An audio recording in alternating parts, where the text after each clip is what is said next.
Look at that. We're live again. I said I was going to be live like Greetings, every day Internet. this week, and I wasn't kidding. I was not kidding. And if things work out, I'm going to have a really special one tomorrow. Look at that. We're live. Whoops. Again. Let me turn off the volume so I don't have an echo. But this time, I got a special guest because Mark is doing a stream at DM's Lair in 1 hour. So we are going to talk.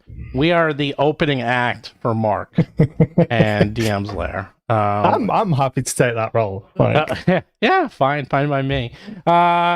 So I wanted to talk to someone who was, I would say, part of the fan community in a way, and who also is pretty knowledgeable and who was actually sort of new to Pathfinder. And you've well documented your love and discovery of Pathfinder from 5e, and I thought you would be a great guest, Anto. Thank you for having me. Yes, always appreciated. Yes, we always try to have you on, but you're too busy playing Pathfinder. How dare you? Yeah. Too busy playing the game. Yeah, just talk about it like I do. Although I play twice a week too. But so how are you? And why don't you quickly give people, because some of the people who are watching might be Pathfinder people and might not know who you are, since you are straddling both worlds. I am. Hello, Internet. My name's Anto from Icarus Games. I have a YouTube channel here on the place where you're watching this thing now. And over the last year, I've been moving from 5th edition to Pathfinder 2e, and now I'm fully playing 2nd edition. I started with Pathfinder 1st edition, so it's not super new to me, but I've been documenting the whole process of making that switch from 5e to 2nd edition and comparing them along the way. Mm-hmm. So it's been good fun. And yesterday was a bit of a shock, and I asked Derek from Knights of Last Call. I said, anything new happened? He goes, oh, we only had 1,200 posts in the last 4 hours in our Pathfinder 2 discussion board. I'm like, and then I'm like, yeah, I figured as much. I mean, well, it's big news. This only happens once every 5-10 years, where you get either a new edition or a major update. So, yeah. And I thought I wanted to talk to people about it now that 24 hours have gone by. People have been hopefully able to see Jason Bowman's stream, saw my stream with Eric yesterday, and or at least read about it. It's all over the place. I obviously have known about it for a while now, and been able to process it and understand what they're doing and why. And I just wanted to see, what did you think, Anto, when you heard about this? I heard about it through the press email that comes out from Paizo themselves. Right. So I was just checking my emails, saw it, I was like, where, what? Started reading it, and I was fully on board straight away.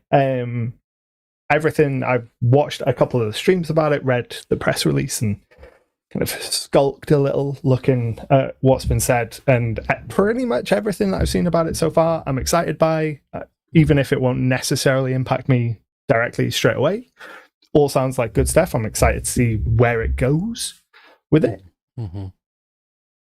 Yeah, I mean, they were probably going to do this anyhow, just because they're doing it with Starfinder. They did it with Pathfinder First Edition. They are fully, up about changing and updating the game and refining it. They were very upfront that because of the OGL kerfuffle and the fact that a lot of the DNA of Pathfinder Second Edition is still connected to D&D, which kind of is a shame, because they could have divorced it completely when they came out with Second Edition, but they didn't. Yeah. And now they realized very quickly that they just had to. Yeah, I mean, I get they're not divorcing from it in the run-up to Second Edition. It was a very different landscape back then. I can understand the voices in the room going, maybe we don't fully separate ourselves and go whole hog just yet. But I think that now is the perfect time to do it, both from their perspective as the business decoupling themselves from the SRD, but also from the community's ready. It definitely feels like people are like, okay, we're ready to leave the SRD behind. Take us on your version of pure Pathfinder 2, this magical journey. And by the way, if you have any questions for me or Anto, feel free to ask them in the chat because we want to hear your reactions too. It's not just my reactions. Um, and there's going to be a lot of little changes. Obviously, the biggest ones is alignment being removed. They're going to be removing, although not really, like they're going to be removing ability scores, but the ability modifiers are still there.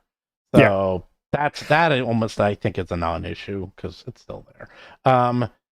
They they are going to be updating some of the classes, and that's what they did with Unchained. So when Pathfinder first came out, some of the classes like Rogue and I believe it was like Barbarian were a little weak.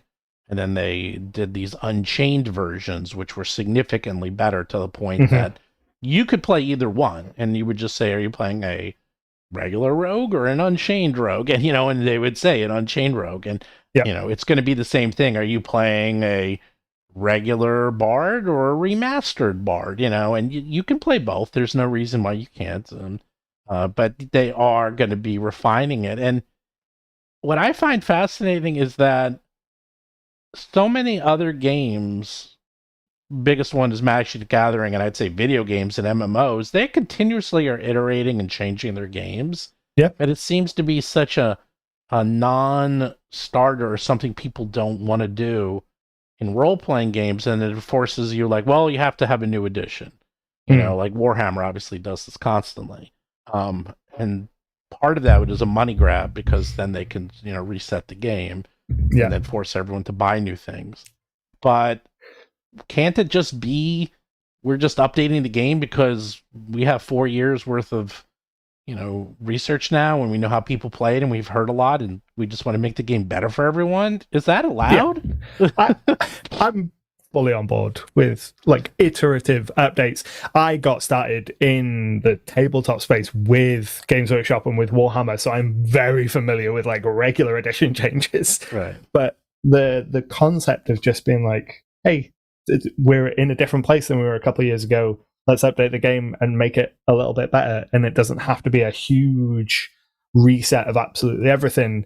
It's just a small iterative process. I'm all on board for that. Yeah, and I mean, how do you think you're going to handle it? Like, are you in long campaigns right now? Like, what are you playing exactly? So we are like 13 sessions into our campaign, and ours usually run in the sort of 120 sessions per campaign. We run for sort of 2.5, maybe 3 years. So we will go through this remastered process during the course of our campaign.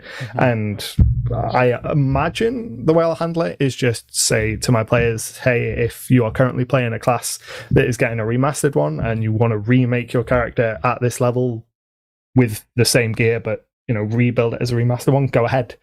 I don't for a second think it's going to have a significant impact on anything to do with the game balance for them redoing their character like that. I don't think it's going to wildly impact our game in that sense. I am looking forward to seeing a lot of the smaller changes they make, like a lot of the formatting changes for the books. Like I play digitally, but I still like to leaf through the books, and anything that makes a 600-page book easier to go through, excellent. Yeah, I mean, that's something else. I've done this before because I've had edition changes. I've had changes with the rules, and you know what? It's really not that big a deal. Like I literally just say to my players, "Okay, you're leveling up," or even if they're not leveling up, take a look at the new rules, see if you want to update your character. Yeah, that's it. It's really not that hard, and it's not like they're going to have to completely rework everything. No. I think that there is a semi-legitimate concern when people are like, oh, well, I've spent all the money on all the books and now I'll have to buy them again. Except you don't have to buy them again. You can still use your old books and then either use the freely available online rules on Nethys, or when you go and get new books, get the new books then. It's not as significant as a full edition change where it's like, okay, this stuff just won't work if I don't buy the new books. Yeah, I mean, I understand the fear of missing out. I understand the FOMO, but your old books still work. Your old classes still work. everything pretty much is free, which people still can, you know, like that sort of that ends a lot of these discussions. Like, well, I gotta buy my own book; they're free. Yeah. Just go to Archives and Ethos; it's all free. It's like, but I gotta buy. No, you don't. You don't have to buy anything. No, I mean, if you're playing at the table and you don't use online resources and you've already got all the books, you've already got all the books. You've got everything you need to run. Just buy the new books as they come out. You don't have to necessarily replace the ones you've got. Yeah. And there's even online tools and online apps that help you organize the rules and search for them. Yeah. If anything, it's actually more annoying. Okay, for those people, it's going to be annoying. Okay, Archives and Ethos, and they're going to have to reorganize their website. You know, for people like me or publishers, I got to like check everything and maybe come out with a rod. It's like it's actually for the players. Trust me, it's not going to be that big of a change for me and everyone else who has online tools and has to, you know, organize things. It's a big change for us, and I'm not complaining. I mean, it is what it is. I'd rather the game continue to evolve and grow than die. Yeah, I think that the thing I'm probably most excited about is that now or when this happens, once they're fully divorced from the SRD and not tied to any of that existing baggage, I'm really interested to see how far they take Pathfinder, both as a system and then the world, in a direction that isn't restrained by anything relating to the SRD and that old baggage, and just see what madness they come up with. And so, how would you compare this as someone who just recently changed from D&D? It's like D&D seemed like, you know, I was always amazed that I kept watching the releases and all they kept coming out with was adventures. They they never update their rules. Ever, it seems like. Like they seem to be going, you know, they're not about iterative process, they're just about same old.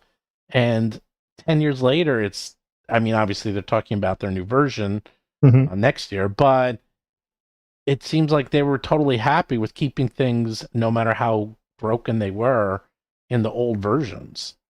Yeah, it's a weird one because obviously since 5th edition launch, they'd launched, you know, Xanathar's Guide to Everything, Tasha's Cauldron, which introduced new rules and new options and things, but the vast majority of their releases are like adventure content. And if you're not someone that runs pre-written adventures, or if you're someone that's mainly there for the mechanical juice, you're not getting a lot out of that. It's part of the reason why I started to sour on 5e over time. But it feels like what they've ended up doing with 1D D&D, which is now just staying as 5e and isn't been renamed at all, that feels like a much more like fanfare, noisy version of what Paizo is doing. Like they're updating the core books, but they're not making a new edition. They're making a bunch of tweaks and changes to the system, and they're making a really big deal out of it, and seem to be dragging it out over a really long period of time. And then Paizo are just like, yeah, we're doing it. It'll be out end of the year. Have fun. Yeah, I mean, the thing with WotC is that, keep in mind, nothing has gone as planned. None of this is, you know, this was supposed to be a new edition. This was some, you know, they didn't want to call it a new edition because it would tank their sales. They, you know, they called it a new edition so they can buy one D&D, because they had a perpetual license. Like there was a lot of things going on behind the scenes. And they also wanted to kill the OGL, but after they bought one D&D, the killing of the OGL was obviously not going to happen. Somebody sat back and said, do we even need to bother changing it to 6th edition? Yeah. And the answer was no. So they said, oh, well, I guess we'll just keep it 5th. You know, if you might as well just keep it the way it is. Why rock the boat? And this was not their intention. Trust me. This was it feels like watching that whole thing play out and the way that they've been talking about the update, the 24 update, feels quite whiplashy in their marketing approach to it over the last sort of 6 months, from how they were treating it to how they are now. Now it's just like, oh yeah, nothing's changing, don't worry, things are changing, but nothing's changing, versus this big thing that it was supposed to be 6 months ago. Well, yeah, and you can see that the whiplash is just it's starting to take its toll. Someone actually asked, "What the heck is the remaster?" Do you want to say what the remaster is? I mean, I'm curious. What do you think the remaster is, in your words? The second edition remaster project. To me, I don't think it's as big a deal to me as Paizo might like people to think it is. To me, it's just you're getting essentially like an errata plus. So re-release of the core rulebook, the Game Mastery Guide, the Advanced Player's Guide, and the first Bestiary. So those 4 books getting slightly updated. Some terms are changing. The latest errata is getting put in. Few class tweaks, and then stuff from the SRD is being taken out of it. I don't know yet how significant the changes will be on the end product, but it doesn't feel as monumental as I've seen some people kind of react to it in terms of, oh god, everything is changing. Like, the impression I got from it was this is just a fancy errata, essentially. Well, it's a very, very, very, very fancy errata. Yeah. And, this is what happened. Then just so totally come clean. I've been talking to Eric Mona a lot over the last couple of months, and the Paizo people, because I'm a licensed partner of theirs, and we're probably, us and Legendary Games, we are the largest third-party publishers of Paizo products. I mean, we just are, because there really isn't anyone else, which is changing very quickly, as I'm finding out. By next year, there's going to be dozens of other people publishing for Pathfinder. I just added my names to the list this week. There you go. You see, everyone, you jumping on the bandwagon. Well, anyhow, you're jumping on. I'm driving the wagon, so you guys could be on my wagon. The point is that after the 4th printing of the core rules sold out so quickly, and then they had to do another printing immediately, they realized, you know what, this is, and the OGL, it's like, this is the time. This is something they've always wanted to do. It's like, they were going to probably do this anyhow in probably 2 years, so let's just get it done now. And especially before the D&D new version comes out, like, and they're not the only ones. Obviously, Cobalt, they did the same thing. Obviously, what's their name? I'm totally blanking. Not No Direction. Critical Role. Duh. Critical Role's obviously coming out with their new version. Like, everyone's coming out with a new version because this is the time to come out with a new version, because everyone's ready to move on. So, and this actually is also a good way that for people feel like they're getting in on the ground floor. They're like, oh, I'm starting with a brand new, everyone's on the same playing field. Like, we're all going to start off the same level because we're all buying these books and all learning the quote new system, which really isn't going to be new from before. It very much seemed to me like I'd seen, obviously the reports of how much they'd sold, how they'd sold through months and months worth of stock in a couple of weeks, and how quickly they were going through the printings. So when I saw the announcement, I was just like, that makes sense. They're having to reprint everything anyway. So instead of doing errata 5 or 6 or whatever number they're up to, just make the remastered versions of the books and use it as a chance to also decouple the SRD and make some fixes. It seems it's just a convenient time for them to do it. Yeah. Like, I get that if you've just spent a whole bunch of money on all of the books over the course of the OGL, and then they turn around and say, hey, we're releasing these new books, even though they're not necessarily new and you don't necessarily need them, how it can be like, oh, I've just bought into the system and it's changing already. Yeah, I get it. People can be upset, but you don't need to buy these books. I know. That's people, the key thing. You really don't. Okay, and I know you're gonna have the fee. I mean, well, I think a lot of D&D and gamers and are collectors and completionists by nature. So it's like, oh, I don't have to, but I probably will. I'm like, you really don't. Okay. Yeah. I mean, I had no plans of getting the updated books until they announced those Wayne Reynolds sketch covers that are going to be available in the local game stores today. And then I was like, But maybe, what do you think of maybe I that? could Because get them. I've heard people actually kind of I've heard both sides of the story in that. Some people are really thrilled, but then they're also upset because they're like, "Don't make us chase rare items like this sketch cover," you know? Yeah, I mean, it's. I get that if it's a super frequent thing and scalpers know that they can make money off it super frequently, it can be a problem. Like the fifth edition special covers are a nightmare in that regard. Like, you frequently have them all bought out and then immediately on eBay for super high prices. But with this being a kind of join in alongside the remaster, it just feels like a nice extra thing to me. Yeah. Like, I'm kind of glad that the special edition covers of the regular Pathfinder and Starfinder books are that uniform red or blue with the foil, rather than having a bespoke cover for each one, because it makes them less shiny in a, ooh, I've got to have that sense, because they don't have that custom art on every single one.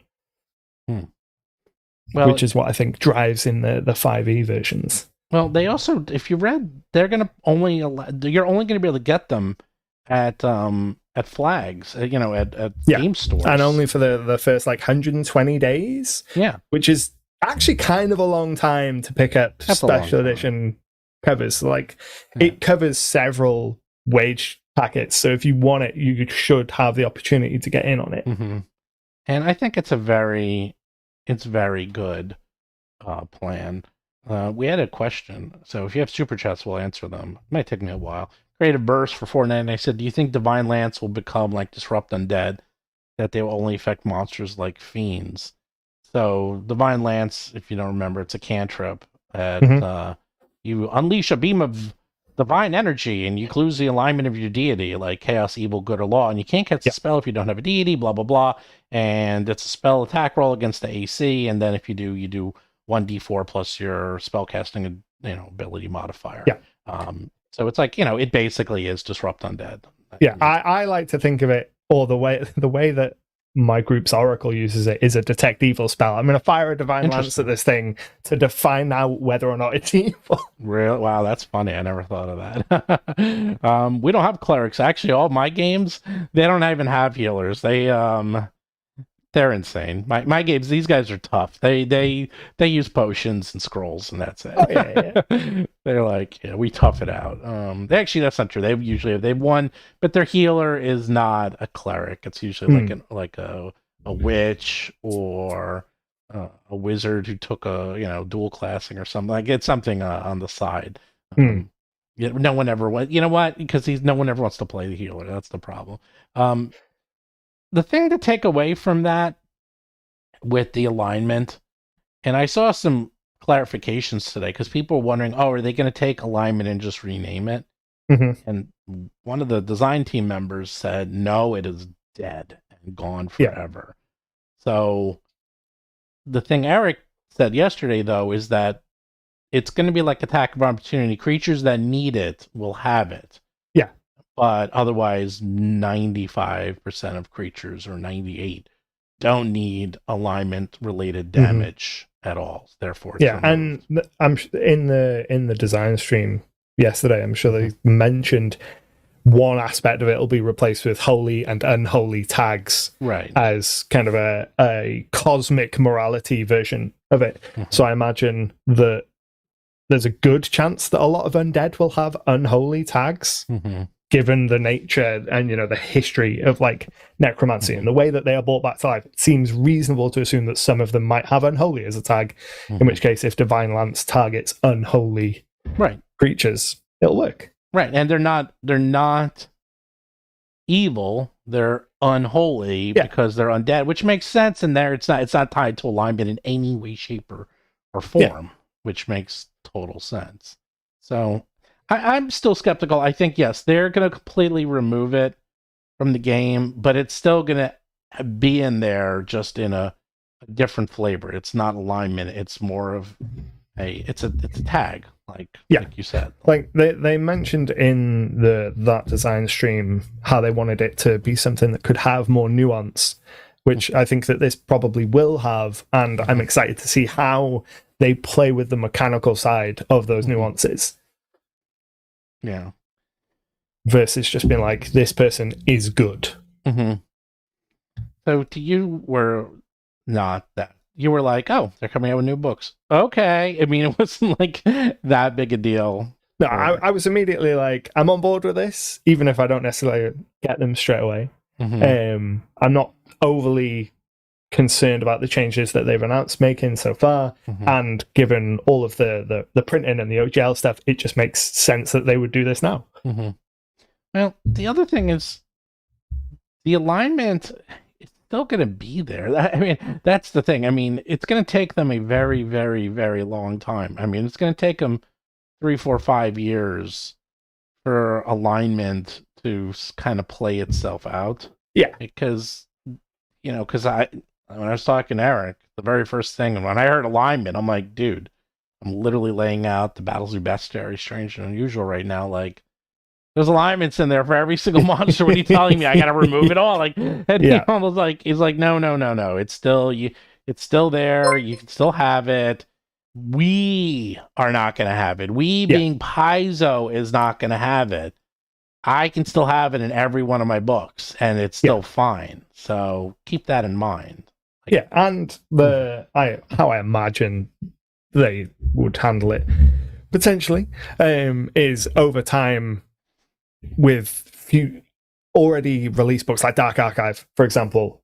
Eventually, we might see an errata that replaces the alignment specific stuff or any of the stuff that's being phased out with its replacements in future printings, and that will just be how it is. So we have Aaron Mortar for $5 wrote, in my opinion, the old books are still going to be of use because of all the SRD items, spells, and monsters many find nostalgic. That is correct. I can't go into details, but there is going to be a fair number of monsters and spells. I don't know about items that some of them will be just renamed. Like we did talk about Magic Missile, and they're still wondering if that's going to turn into Force Missile, or my vote was Plan A, because that's what we call it in our game. That's like a rename, and that's just a reflavor. Or they did say like Atiugs, they're just being removed completely, which is weird only because Final Fantasy has Atiugs in them, by the way. So Final Fantasy is in such a weird space when it comes to names it shares with D&D related things and how they seem to get away with it.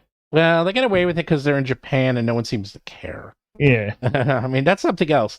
But I think, look, if they're going to do with a break, they're going to do the clean break. And a clean break isn't, we keep 90, we keep 2% in. It's like, no, they're taking, for better, for worse, they're cutting 100%.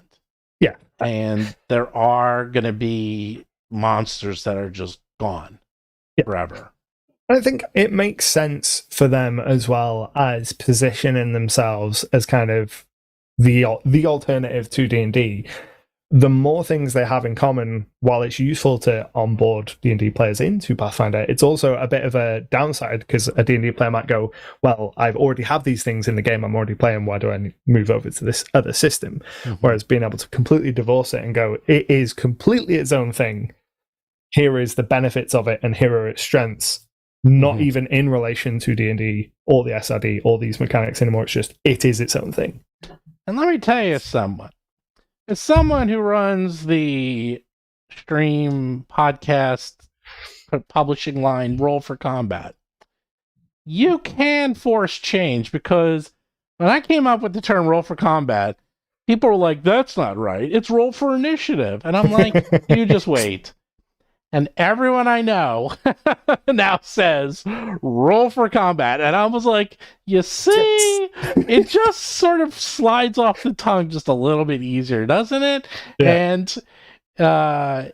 And people I know, and if Derek's still in this stream, when Derek Melenda from Knights of Last Call, when he first reviewed our book, he said, he's like, Roll for Combat, that's a stupid name. And he said that right in the stream. That's the first thing he said. And now I listen to him, and what do you call it? He goes, Roll for Combat. I'm like, that's right, I told you. It's like, you could get in there, but the point is, you can change these things, you know?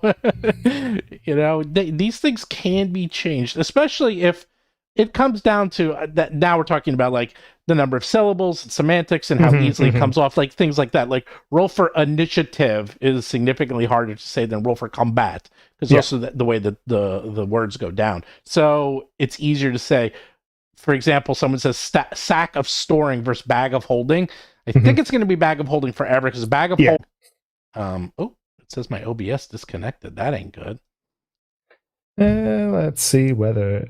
We're still moving. We're still moving. All right. Well, okay. We'll see if it happens. It said reconnection. Okay. Well, I still see us, so maybe I had a backup. Is fine? I don't know. We're fine.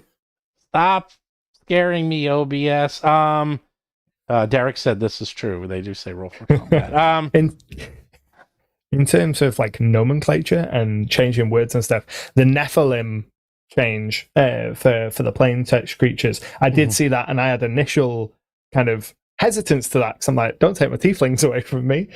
My tieflings. But you know, I'll still call them tieflings. It's fine. Yeah, it looks like we were out for a few seconds. It looked like it literally disconnected for 3 seconds. I don't know what happened there. Spell levels changed the spell rank. Dude, that is something they've had to do. Everything is level. Like, think about that. It's like spell level, character level, spell level, as in like what level spell. I'm like, dude, enough with the levels. It drives me crazy. It's like the big problem is when it's not coupled to character level, like the items go from 1 to 20 in PF2, which is easy enough to pass. As a player, I understand how that works. But when you look at spell level and you're like, well, I get to level 20, but there's only 10 spell levels? Right. Or even worse in older editions where you're like, there's only 9 spell levels? Why? Right. So I'm all for changing the name of spell levels. Yeah, that they should have done a long time ago. And they just didn't, because they felt they didn't want to break from tradition. And now it's like, screw tradition. We'll make our own. Creative Burst for $4.99 said, for me, holy and unholy are there to help cleric and champions interact with divine beings. Well, now it might be something different, you know? I mean, maybe they'll come out with something different in another term. You know, something interesting is, you know, how D&D said they're getting rid of race. And they were going to call it species, but it's hard. It's like, you know, ancestry was taken by Pathfinder. You know, they could call it ancestry. They're never going to call it ancestry. After ancestry, it gets really hard. You know, it's like there's species.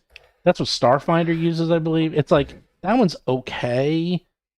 But you kind of ran out of terms, man. There's not a lot of terms for that functionality. They should have just gone ancestry and trusted himself. I know. It's weird to think that they would have a hesitance to do things and be compared to Pathfinder, given the levels of market dominance, but also how much of the other changes they're making in the 24 version of D&D are present in PF2. So it's weird that ancestry is the sticking point. Well, you know why? Because half the staff there now is from Paizo, right? Do people aware of that? I keep mentioning that. People don't seem to be aware of that. This is news to me. All right, let me go back and I'll tell everyone a little story. All right, here's the story. Settle in by the campfire. Settle in. Okay. Okay. Story time, everyone. A couple years ago, Wizards of the Coast consisted of nobody. It was one of the smallest divisions you've ever seen. They had no one working there. Almost everything was outsourced. Everything was done by freelancers, and they had a very, very, very, very tiny core division.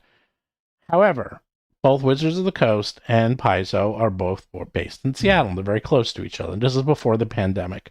So before the pandemic, and right around that time, Wizards of the Coast knew that they were going to expand the game greatly, and I guess they rejiggered their divisions, and they started to hire. They hired a lot of people. If Mark was on the stream, he would tell you the full list. Liz Lindell they hired, but she's on the Magic side. The biggest one probably people know about is Amanda Harmon. Harmon, because she's on a lot of the streams.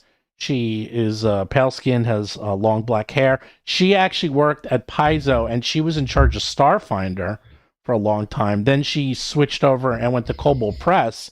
She was only there for a couple of months, and then she was hired by WotC. I was working with the two leads, so our Jewel of the Indigo Isle adventure path that just came out was written by Patrick Rennie, Ron Lundeen, and Linda Zayas Palmer. Ron Lundeen and Patrick Rennie both ran the adventure path division for Paizo. So they both ran it, and they would, because it takes so long to do adventure path that they'll switch over who's in charge of each one. So like, you know, Patrick would do one, then Ron would do the other, then Patrick. So they would go back and forth.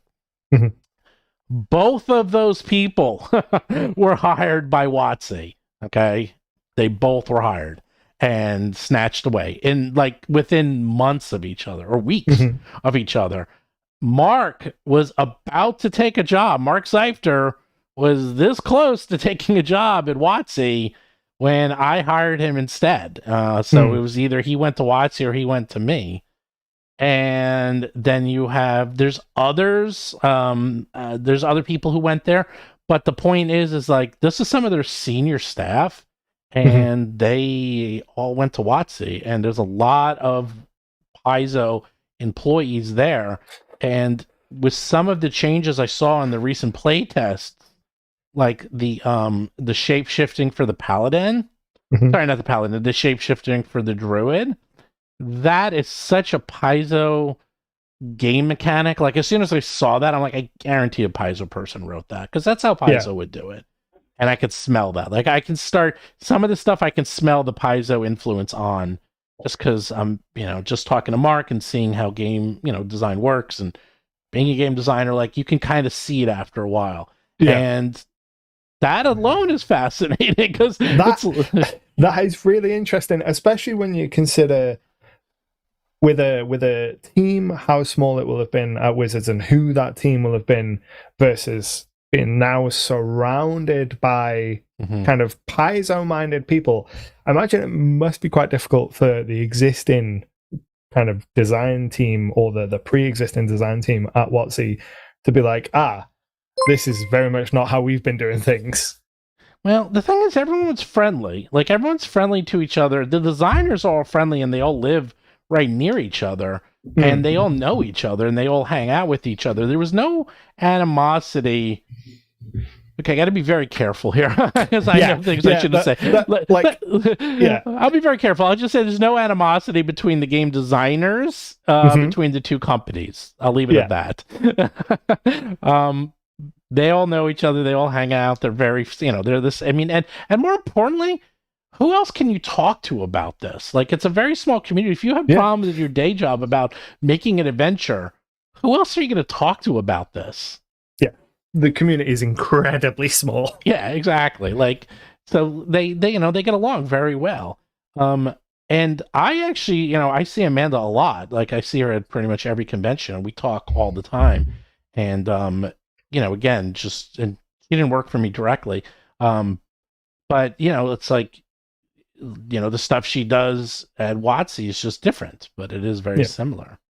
But that's what I was saying. It's like, a lot of people aren't aware of this, but there's something like, off the top of my head, I believe there's 6 people who were taken from Paizo very recently, within the last year and a half, that now work at WotC. At like pretty top level positions, designing, doing what they do, designing Dungeons and Dragons. So we'll see. By the way, Flint Fireforge for $5 has a question for you. Anto, will SideQuest start to do more Pathfinder Second Edition content? Yes, I'm not going to bury the lead. Yes, from May. June. June is going to be the first issue that's going to have Pathfinder compatible content in it, and then potentially every issue after that, or as many issues as I can get after that, will be including mechanical stuff for PF2 alongside the 5e mechanical stuff that we do. Oh, people are saying how Mark is a freaking genius. Yes, Mark is a genius. We all know it. Although Mark and I argue because, you see, I went to Carnegie Mellon and he went to MIT, which they're basically very similar schools, and we always argue over which is the lesser of the two. So we always get it in my weekly Pathfinder game because my group knows that I have contact with Mark. They're like, when I make a rule or something, they're like, that's not fair. You can't just message Mark and be like, how does this work? Dude, let me tell you something. I have it even better because I will be playing my games and I'll be like, hold on 1 second. And then but here's the thing. I play my game with Vanessa Hoskins, who works at Paizo, and Lauren Seg, who is an expert at the rules and does her own podcasts answering and explaining rules. So we have our table is pretty killer. Like, one of the people works at Paizo, one of the persons experts of the rules. I'm a game developer and have been GMing Pathfinder Second Edition twice a week, every week for 4 years. So I know the rules pretty well, and I have access to Mark. So it's, yeah. It's scary, but we usually get things right. Not always, though. I see people someone's like, let's go CMU, Carnegie Mellon. MIT's better than CMU. CMU's better than MIT. You know what? It depends, but it depends. They're both very, very, very good schools, and I will leave it at that. They're different because Carnegie Mellon has a very strong drama program, and they have a very strong non-science division as well. So they're a little bit more, I'll say, a little bit more diverse and a little bit more fun. And sounds MIT, to me like in the next stream that you and Mark are both on, you have a competition where people put which they prefer in the super chats.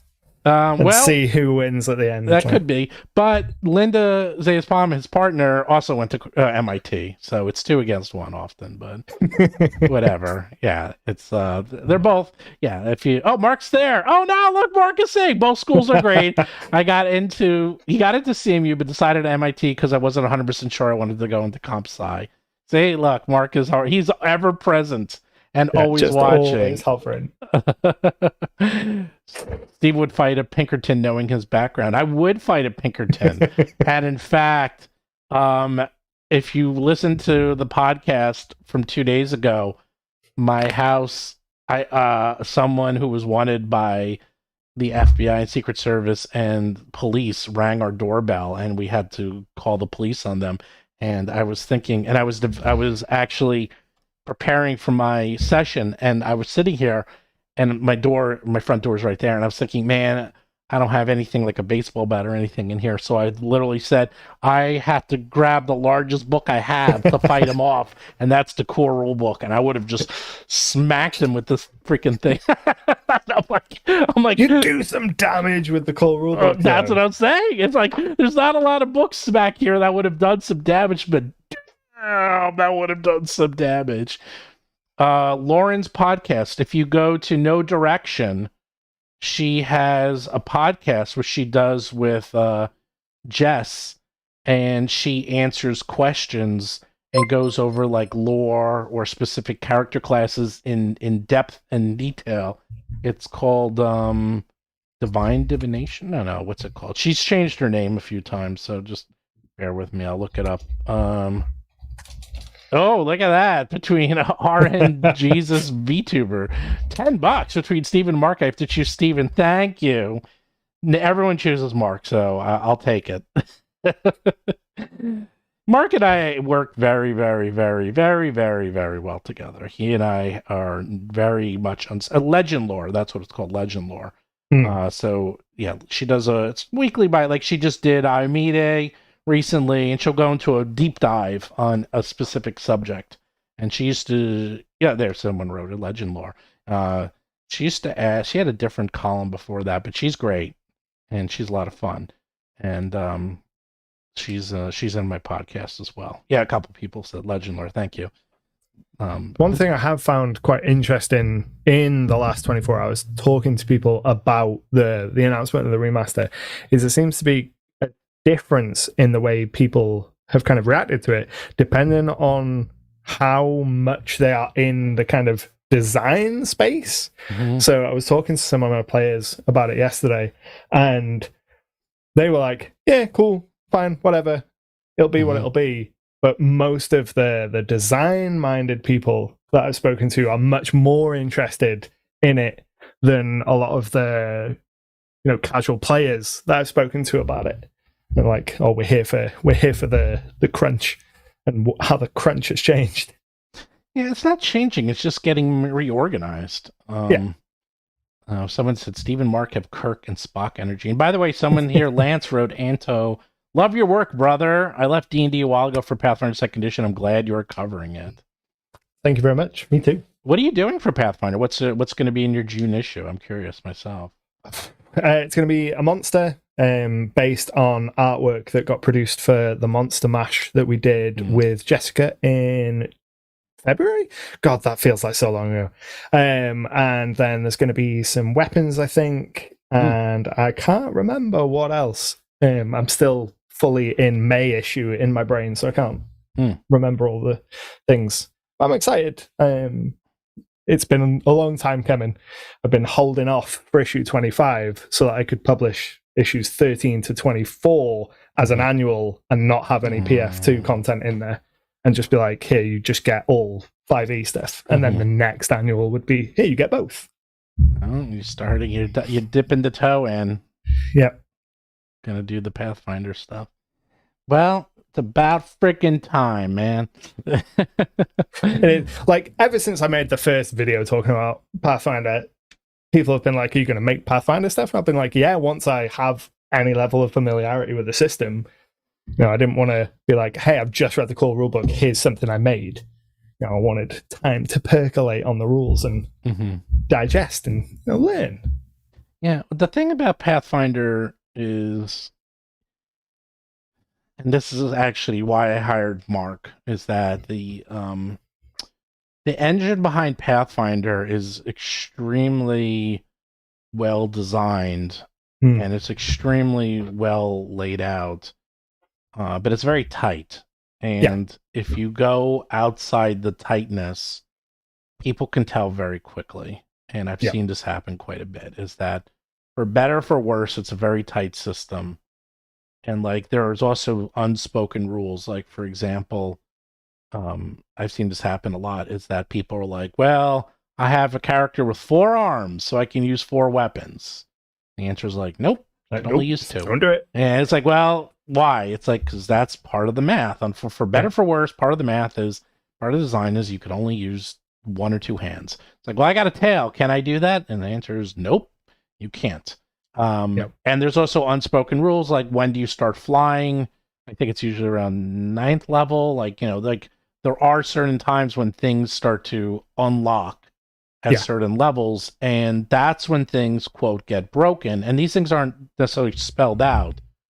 Is that like, oh, well, if you give someone like flying a level 5, quote, that's broken because no one's supposed to get it to level, I believe it's 9. Might be wrong. It's either 7 or 9. And then that's when you start getting it. And so there are divisions within the game when things are supposed to be locked and unlocked. And Mark knows all of those rules since he wrote them. So oh yeah, 7th level. Okay, 7th level. But the point is like no one's come out and actually written these down. Probably someone should, and say like, this is when things are supposed to happen. This is when you're supposed to get dark vision. This is when you're supposed to get true sight. This is when you're supposed to get unlimited fly versus hover versus limited fly. I mean, a decent amount of it is either written out in the instructions on building monsters or building items, or you can infer it from tables, like looking at what level you get access to certain items or spells, or looking at the automatic bonus progression table and figuring out, okay, when does certain abilities or bonuses, when are they supposed to be kicking in mechanically, which is nice from the point of view of designing content for the system, because I like to design in the bounds that the system presents. So 5e famously will present you a bounds for making monsters, and none of it works with their monsters. Right. But I would still always start off from the point of I'm going to use the system that they lay out to build that monster in the first instance, and then tweak and test. So it's nice to have a system where the mechanics you get for here's how you build something pretty much just work straight away, rather than having to go in on faith and intuition as often as you have to on 5e. Yeah. By the way, someone did mention it is in the item creation rules. A lot of these things I just mentioned. I have item creation rules. It's called Mark Seifter. I just asked him. Yeah. So that's the problem. I have used Mark as a crutch for too long, so now I'm starting to lose my edge, and I no longer know these things by heart. I feel like making this kind of monster, Mark. Well, monsters. See, that's actually I'm not going to toot my own. That I'm very good at. Monsters can break the rules. Like I just said, you can't have 4 arms. Monsters can have 4 arms. Yeah. Monsters can use a tail. Monsters have all that stuff. You just have to balance it, and they're balanced differently. They're balanced by the math of how much damage output they have.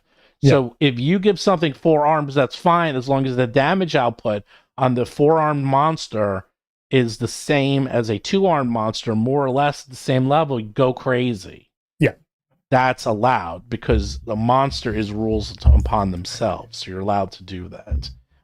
Monsters have very different mechanics compared to characters. Also, characters, maybe we'll do a stream on this one day of like what is the easiest, medium to hardest, and like the easiest is lore. It's like items are kind of, I'd say medium. Monsters are right smack in the middle. They're perfect. 100% right in the center. They're not too hard, not too easy. They're very hard to do very well, but even when you're starting out, you can do okay with them. So that is a good judgment. And then ancestries, and then class. Class is all the way at the top. Classes are ridiculously hard, like to levels of complexity you can't imagine. A few quick things. We're going to actually end this in 8 minutes. I'm going to raid over to DM's lair because Mark is going to be there, and they're going to be doing a conversion from 5e to Pathfinder to show you how to convert monsters. And Alan said, did you hear that WotC's revenue was up 12% for the first quarter? Yes. However, did you look at the numbers carefully and see that their revenue was up after they took into consideration all the people they fired? And if you look closely, I'll probably do something on that later. Real quick, all these companies like Google and Facebook and Hasbro, they've all been firing employees. They fire employees to make sure their numbers hit. Because, say, for example, I think the number was, I closed it, but I think they actually had a loss of 22 million. But if you take away the 44,000 employees Hasbro fired, that gave them a savings of 43 million. So, hey, we're up. If you put back in those numbers, they were not up. So they're just manipulating the numbers. It's not as big of a win as you think it is. And actually, a lot of the divisions were down. So trust me, the numbers were good, but the numbers were heavily manipulated. They're not the only ones that do this. This is an old trick. This has been around forever. So don't get fooled at it. Don't just look at the 12%. I'm like, go through the actual sheet, and if you know what you're looking at, they actually have been manipulating the numbers. And you can only do that for so long. They're doing it now because they can, and so is every other company, by the way. They're all firing employees so that their numbers for this quarter and this year are going to look good. But if things keep going, eventually next year, their numbers will all start going down because you can only fire so many employees unless you're Elon Musk and fired 90% of Twitter, which he did. Yeah. Which it's still up and running. I mean, maybe they really didn't need any of those people. Yeah, who knows? I mean, when it hadn't broken a week after that happened, I was like, it'll never break at this point. We're fine. It might deteriorate, but we're gonna be fine. I'm kind of surprised. Someone who's actually in software development, I was kind of stunned that actually worked. Yeah. People are like, oh, you can't just offset revenue with layoffs. Yeah, you can. And it's very, very common. It's an old tactic. It's been around forever. Wall Street doesn't care because all they care about is numbers. And if more money is more money, then numbers go up. if it requires firing people, so be it. However, again, also people quitting D&D Beyond, those are year-long subscriptions, so it is going to take a while for all that to come to fruition. I think of it as a tree, and like where we're at is you see a big tree with like branches, and we're looking at the tip of the branches right now. And what we did last month and like canceling subscriptions and boycotting is really at the root. And it's going to take a while to get up to those, branches. So we'll see. It's not going to happen right away. It takes a while. And more importantly, this is a long-term plan. Like, great, they were up this quarter. I'd like to see in a year where they're at, or 2 years, especially after Critical Role releases their game after. I hate to say it, I mean, as much as I'm excited about the Pathfinder remaster, when Critical Role releases their game and they get a lot of the casuals, which is I think a big portion of how much money Hasbro makes is from the casuals, I'll be very curious to see what happens to their numbers. Yeah, it's when Critical Role release their game, it's going to be a fascinating time for the industry, because we will finally get some measure of concrete, not concrete proof, but we'll get something tangible as to just how big Critical Role within the industry as like a player versus just the name. They're huge. I mean, it's like Amazon's not idiots, and more importantly, someone mentioned this on a different stream. They were saying, the D&D movie was fine and great, and I liked it a lot. They said, but you know what? There already is a D&D movie. It's called, Critical Role on Amazon. And I was like, oh, you're right. Like, the TV series is D&D. Like, and there's a lot of TV series like that, and now they're coming out with more, and I was like, oh, yeah, we actually, or Game of Thrones. Or Lord of the Rings. I'm like, oh yeah, you actually don't even need a D&D movie. We have lots of fantasy out there. There you go. So, and once I heard that, I was like, you're kind of right. D&D was a little late to the table, unfortunately. But I made the argument a few days ago that for what it was, I think they shouldn't have even bothered putting D&D in the title of the film and just marketed it as a fantasy film. And it probably would have performed just as well, because you'll have people that have no idea what D&D is, or think that you need a level of D&D knowledge, will see D&D in the title and go, well, I'm not going to go see that because I don't know anything about D&D, versus just some generic fantasy. Yeah. And and the Gloomhaven has an RPG coming out too. And that's not nothing. I mean, Gloomhaven's very popular. And they have a very rich world. I played Gloomhaven quite a bit. I really like the characters in the world, and I thought it was really fascinating, enough that there's very few other games that I can really remember the actual classes and the characters, and like the Craighheart and those like little rat people, and they had like the inventor guys. I don't remember the exact names, but it's like, okay, I actually remember all that, and then you can play that. That's kind of fun. So yeah. Oh, someone said your accent reminds me of Hogwarts. Yeah, are you? Hey, what house are you? What's your house? Gryffindor, I think. Oh, really? Oh man, I'm Slytherin all the way, baby. Does that surprise anyone? Did you have that housing system in your school district when you were growing up? I went to a school that had houses, and I was in the red house. Well, guess what? My kids. Our school district had houses. We had We had 4 houses because our schools are so old. It was based off that model, and there were 4 schools. There's literally 4 schools within the school, so it was just like Hogwarts. It was really cool, actually. So, and it is, if you don't grow up with it, it's fascinating because you really get very attached to your school, and then your school, like he would have lunch with other schools, or they would do their PE with other schools. So there's sometimes you would share, just like they do in the movies. Like sometimes you would do, like they did PE with a different school, the same way they did Quidditch with another school. It's exactly the same. It was really interesting. Yeah, in my school we had 8 in total, 8 different houses. Oh wow! And they were broken into 2 sets of 4. and you only really intermingled with your set of 4. So there'd be an entire half of the school year that you would just never have any contact with. Oh yeah. That's exactly what happened. Right.